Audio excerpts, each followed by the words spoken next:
రోడ్లు, పోర్ట్లు, విద్య, వైద్యం, నీరు, మురుగునీటి పారుదల, సాగునీరు, పబ్లిక్ భవనాలు, హౌసింగ్, టూరిజము, డేటా సెంటర్లు, పార్కులు ఇవన్నీ కూడా పీపీపీ కింద ఇచ్చేస్తారంట.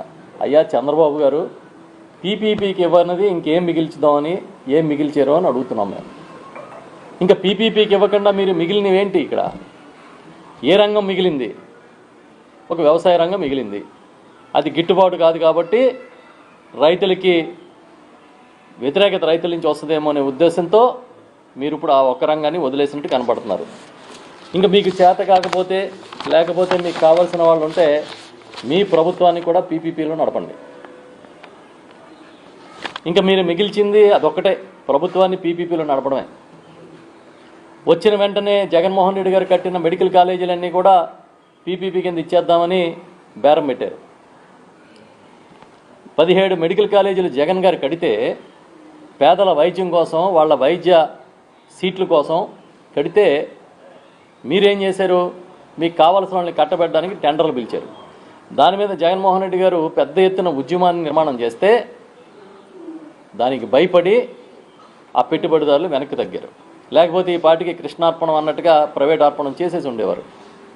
ఇవాళ మళ్ళీ ఈ కొత్త పాలసీలోకి వెళ్తే అసలు ఎంత దుర్మార్గమా!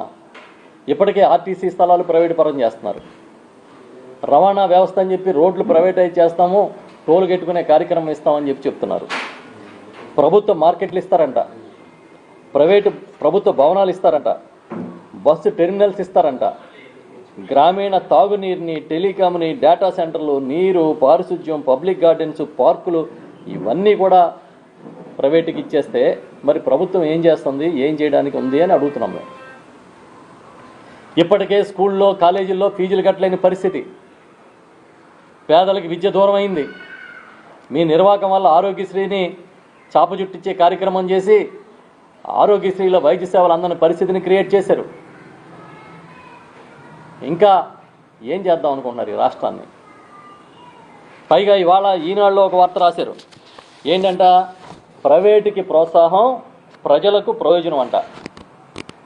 వాళ్ళొక్కడికే తెలిస్తే ఇలాంటి సిద్ధాంతాలన్నీ ఇంక ఈ ప్రపంచంలో ఎవరికీ తెలియవు. చంద్రబాబు నాయుడిని భుజాన్ని మోసే కార్యక్రమం, ఆ కార్యక్రమంలో అన్నీ మర్చిపోయారు వీళ్ళు. ఈ రాష్ట్రంలో ప్రజల వల్ల బతుకుతుంది మన పత్రిక అనేది కూడా మర్చిపోయారు. చివరికి విద్య, వైద్యాన్ని కూడా ప్రైవేటైజ్ చేస్తానని చంద్రబాబు నాయుడు పాలసీ తెస్తే ఈనాడులో చప్పట్లు కొడతారా? ఆహా ఓహా అని వార్తలు రాస్తారా? ఎటు తీసుకెళ్దాం అనుకుంటున్నారు ఈ రాష్ట్రాన్ని? మీకు సామాజిక బాధ్యత లేదా?